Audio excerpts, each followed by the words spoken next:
अजान के साथ ही अलका जाग उठती थी और उसकी रोजाना की दिनचर्या भी शुरू हो जाती थी। लेकिन आज अजान की आवाज़ के बाद भी वह बिस्तर से नहीं उठी। नींद तो खुल गई थी, परंतु बिस्तर से उठने की हिम्मत नहीं हुई। थोड़ी देर लेटे लेटे सीलिंग को निहारती रही। फिर जब बेचैनी होने लगी तो बेमन से बिस्तर से उठ गई। स्टोव पर चाय का पानी रखने के बाद बोझिल कदमों से अखबार लेने के लिए मेन गेट की तरफ चल दी। फर्श पर पड़ा अखबार उठाते ही वह चौंक गई।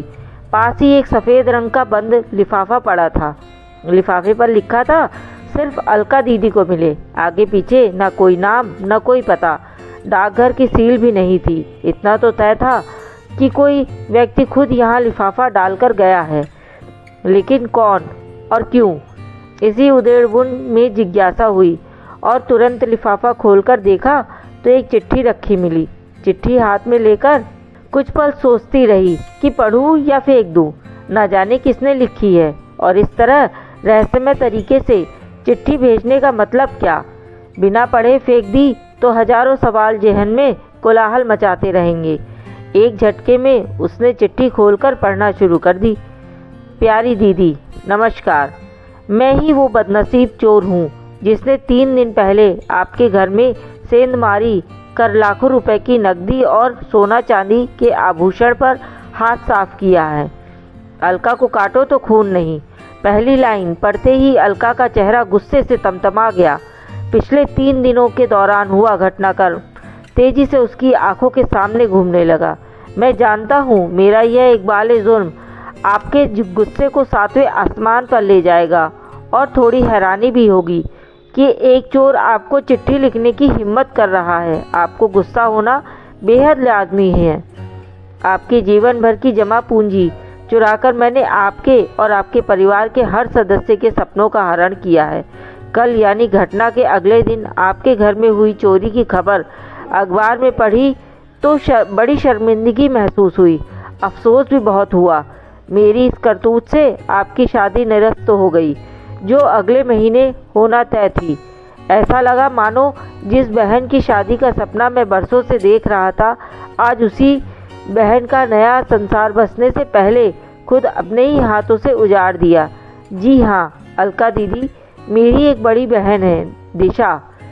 परिवार में हम 3 लोग हैं, माँ, दिशा और मैं। अपना दुखड़ा सुनाने से पहले मैं कुछ कह देना चाहता हूँ। दरअसल मैं वैसा चोर नहीं हूँ जैसा आपने सोचा है।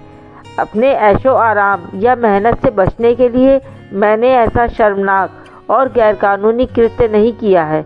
हाँ दीदी, मैं स्नातक हूँ और फिलहाल बेरोजगार हूँ। पिता का ध्यान मेरे बचपन में ही हो गया था।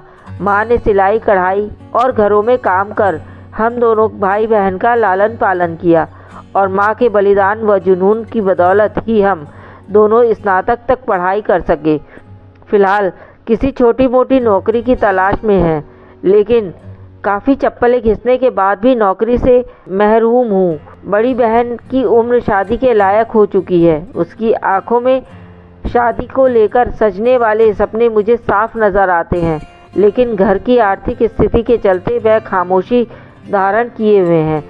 मैंने और माँ ने बहुत प्रयास किए कि किसी तरह यहाँ वहाँ से पैसा उधार लेकर दिशा दीदी की शादी कर दें, लेकिन हर जगह दहेज और शादी कार्यक्रम के अच्छे इंतज़ाम की डिमांड हमें मजबूर करती रही। और फिर हम जैसे की मदद भी करता कौन है। बेटी की शादी ना होने से माँ भी बहुत दुखी रहने लगी हैं। माँ का दुख और बड़ी बहन की घुटन मुझसे बर्दाश्त नहीं हुई। इसी जद्दोजहद और पेशोपेश में के चलते मैंने चोरी जैसे घृणित अपराध को अंजाम देने का दुस्साहस कर डाला। करीब 10 दिन अलग अलग घरों की रैकी करने के बाद आपके सूने घर में चोरी करने का मौका मिला और आपके घर से लाखों का सामान चुरा लाया। मैं खुश था कि अब धूमधाम से दिशा का विवाह कर सकूंगा। उसके सपने पूरे हो जाएंगे। साफ है कि चोरी की बात मैंने ना तो माँ को बताई और ना बहन को। हाँ, इतना भर जरूर कह दिया कि अब घबराने की ज़रूरत नहीं। अच्छा लड़का देखना शुरू कर दो। शादी के लिए रुपए व आभूषण का इंतज़ाम मैं किसी तरह कर दूंगा। माँ व बहन दोनों बहुत खुश हुए। इतने खुश कि उन्होंने यह भी नहीं पूछा कि बेटा इतने पैसों का इंतजाम कहाँ से और कैसे करेगा। शादी की बात सुनकर तो दिशा का चेहरा शर्म और खुशी से दमक उठा। उसकी खुशी देखकर मैं गदगद हो गया। पहली बार एहसास हुआ कि अपनी जिम्मेदारी और कर्तव्य का निर्वहन करना कितना सुखद और मन को आनंदित करने वाला होता है। बहन की शादी कर हम दोनों माँ बेटे मानो चारों धाम का तीर्थ कर लेंगे, लेकिन क्या एक बहन की ज़िंदगी उजाड़ कर दूसरी बहन की खुशियाँ खरीदी जा सकती हैं? आपकी आंखों से बहते आंसुओं से मेरी बहन के जीवन में कभी खुशियों की बारिश नहीं हो सकती दीदी। मनुष्य को इतना भी निर्दयी नहीं होना चाहिए कि वो अपनी खुशियों के लिए दूसरों का घर संसार उजाड़ दे। दिशा के भाग्य में यदि शादी की खुशियाँ लिखी होंगी तो वह हर हाल में उसे मिलकर रहेगी। बड़े बूढ़े कहते हैं भी हैं कि भगवान ने सबकी जोड़ियाँ बनाकर ही नीचे भेजा है।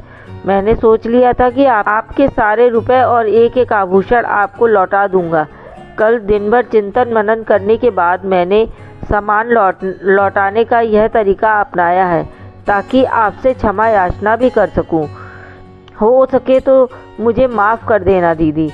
मैंने आपका सारा सामान एक थैले में रखकर आपके घर के मेन गेट से टिका कर रख दिया है।